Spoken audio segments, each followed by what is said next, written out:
நாகை வேதாரண்யம் அருகே மானால் உயிரிழந்தவரை மாடுமுட்டி இறந்ததாக பொய்யாக வழக்கு பதிவு செய்ததாக கூறி உறவினர்கள் சடலத்துடன் சாலை மறியலில் ஈடுபட்டனர்.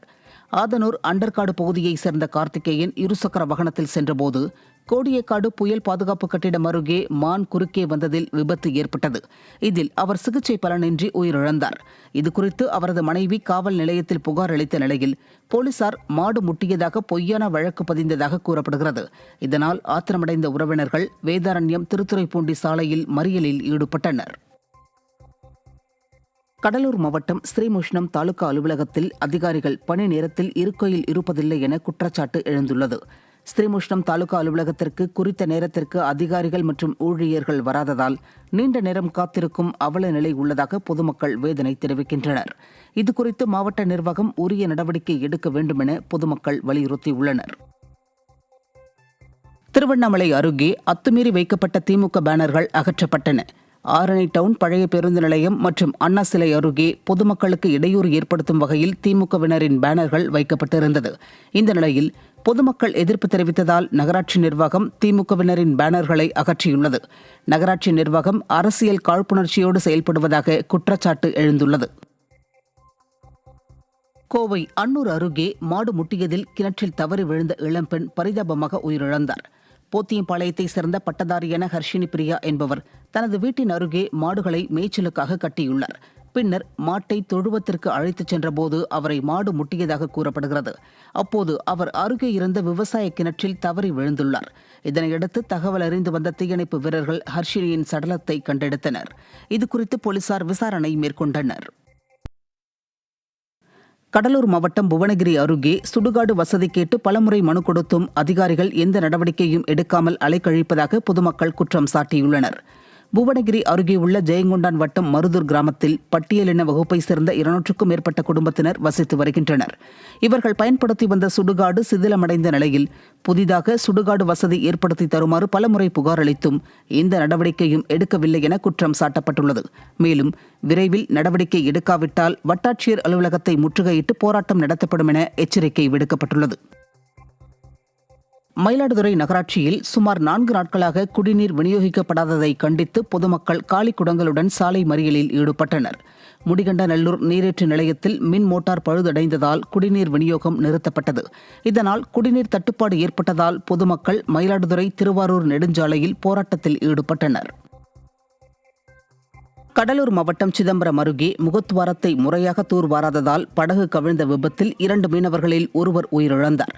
சின்னவாய்க்கால் மீனவ கிராமத்தை சேர்ந்த மீனவ செல்வம், தயாளமூர்த்தி ஆகியோர் மீன்பிடிக்க கடலுக்கு சென்றுள்ளனர்.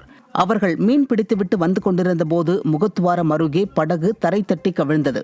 இந்த விபத்தில் மீனவ செல்வத்தின் உடல் சின்னவாய்க்கால் கடற்கரை அருகே ஒதுங்கிய நிலையில் தயாளமூர்த்தியை தேடும் பணி நடைபெற்றது. பலமுறை மனு அளித்தும் மாவட்ட நிர்வாகம் முகத்துவாரத்தை தூர்வாராததே இதற்கு காரணம் என கூறி பொதுமக்கள் சடலத்துடன் மறியலில் ஈடுபட்டனர். நாங்கள் பல தடவை மனுக்கள் கொடுத்துருக்குறோம். இந்த நம்ம சின்னவாய்க்கு ஆற்றை பற்றியும் கலெக்டர்கிட்ட மனு கொடுத்துருக்கோம், நம்ம அமைச்சர்கிட்டையும் கொடுத்துருக்கோம். இது எங்கள் கோரிக்கையை ஏற்று இதை எங்கள் செஞ்சு கொடுக்காததுனால எங்கள் இன்றைக்கி உயிர் சேதம் இன்றைக்கி இழப்பு ஏற்பட்டிருக்கு.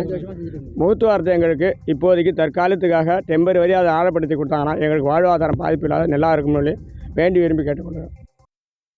தேசிய பேரிடர் மீட்பு படை உருவாகி 18 ஆண்டுகள் நிறைவு பெற்றதை கொண்டாடும் விதமாக ராணிப்பேட்டை மாவட்டம் அரக்கோணம் அடுத்த தக்கோலத்தில் பேரிடர் மீட்பு படையினரின் ஒத்திகை நிகழ்ச்சி நடைபெற்றது.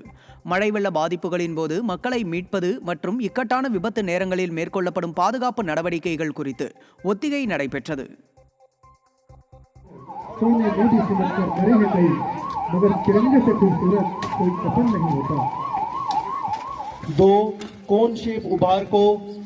एंड कोन कहा जाता है.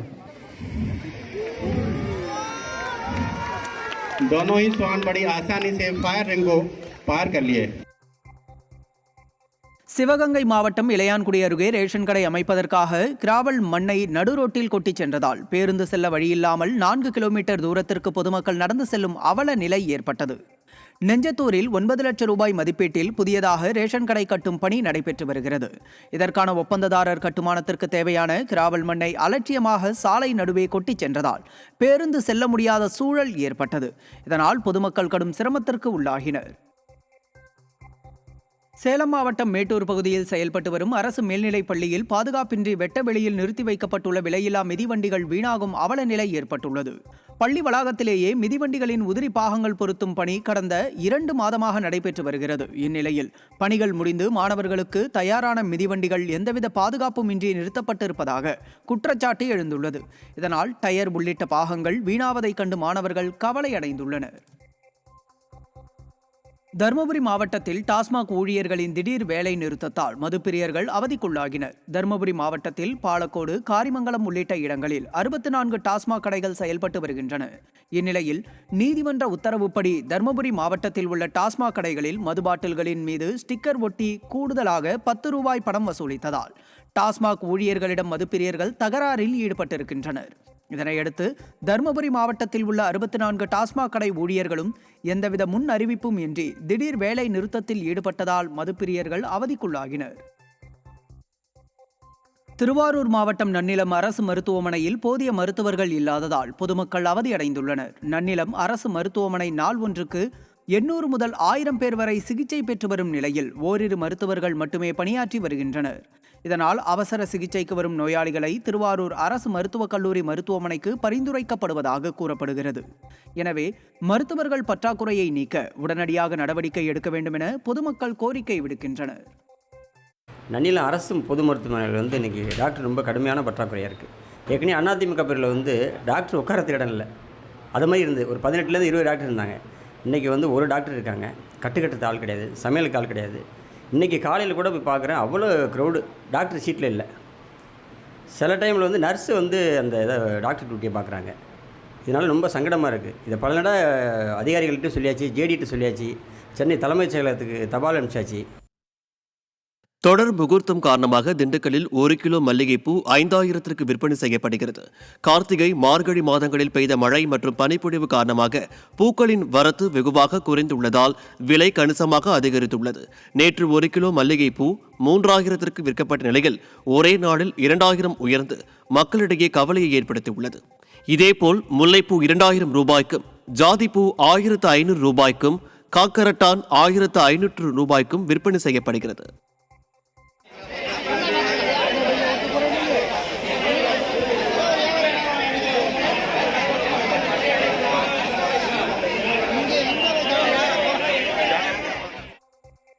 திருவண்ணாமலை மாவட்டம் வந்தவாசி புதிய பேருந்து நிலையத்தில் உள்ள கழிவறைகளின் கழிவுநீர் சாலையில் வழிந்தோடுவதால் நோய் தொற்று ஏற்படும் அவலம் ஏற்பட்டுள்ளது. வந்தவாசி புதிய பேருந்து நிலையத்தில் உள்ள கழிவறைகளை பல்வேறு பகுதிகளில் இருந்து வரும் பயணிகள் பயன்படுத்தி வருகின்றனர். இந்நிலையில் பேருந்து நிலையத்தில் உள்ள கழிவறைகள் முற்றிலும் சேதமடைந்து கழிவுநீர் சாலையில் வழிந்தோடுகிறது. இதனால் பயணிகள் கழிவறைக்கு செல்ல முடியாததுடன் நோய் தொற்றுக்கு ஆளாகும் நிலை ஏற்பட்டுள்ளது. விடியா திமுக அரசின் நகராட்சி நிர்வாகம் நடவடிக்கை எடுக்காமல் மெத்தன போக்கில் இருந்து வருவதாக பொதுமக்கள் குற்றம் சாட்டியுள்ளனர். கள்ளக்குறிச்சி அரசு மகப்பேறு மருத்துவமனையில் அடிக்கடி திருட்டு சம்பவங்கள் அரங்கேறுவதால் புறக்காவல் நிலையம் அமைக்க பொதுமக்கள் கோரிக்கை விடுத்துள்ளனர். கள்ளக்குறிச்சி அரசு மருத்துவக் கல்லூரி மருத்துவமனை நகர் பகுதியில் இருந்து 3 கிலோமீட்டர் தொலைவில் அமைந்துள்ளது.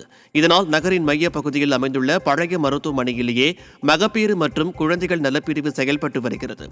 இந்நிலையில் மகப்பேறு மருத்துவமனையில் அடிக்கடி திருட்டு சம்பவங்கள் அரங்கேறியும் அதனை தடுக்க விடியா அரசு நடவடிக்கை எடுக்கவில்லை. ஆகையால் புறக்காவல் நிலையம் அமைக்க வேண்டும் என பொதுமக்கள் கோரிக்கை விடுத்துள்ளனர். சிவகங்கை அருகே 2 மாதங்களாக ரேஷன் கடையில் துர்நாற்றம் வீசும் அரிசி வழங்கப்படுவதாக புகார் எழுந்துள்ளது. கீழ்கண்டனி கிராமத்தில் செயல்பட்டு வரும் ரேஷன் கடையின் மூலம் 5 கிராமங்களைச் சேர்ந்த 550க்கும் மேற்பட்ட குடும்ப அட்டைதாரர்கள் பயன்பெற்று வருகின்றனர். இங்கு கடந்த 2 மாதங்களாக சாப்பிட முடியாத வகையில் துர்நாற்றம் வீசும் அரிசி விநியோகிக்கப்படுவதாகவும் ஊழியரிடம் முறையிட்டும் பலனில்லை எனவும் கூறப்படுகிறது. இந்நிலையில் சிவகங்கை வட்ட வழங்கல் அலுவலகத்தில் நடைபெற்ற குறை தீர்க்கும் முகாமில் தரமான அரிசியை வழங்க நடவடிக்கை எடுக்க வேண்டும் என மனு அளிக்கப்பட்டது. பழநேரி ஊராட்சியில் கீழக்கண்ணி ரேஷன் கடையில் 536 கார்டு இருக்குது. கார்டு அந்த கார்டில் அரிசி 2 மாதமாக துருநாத்தம் வீசுது. சாப்பிடவே முடியலை. அப்படியே ரொம்ப மோசமான நிலையில் இருக்குது. திருப்பி சொன்னாலும் அந்த இதை மட்டும் எதுவும் ரிப்ளை பண்ண மாட்டேங்குது.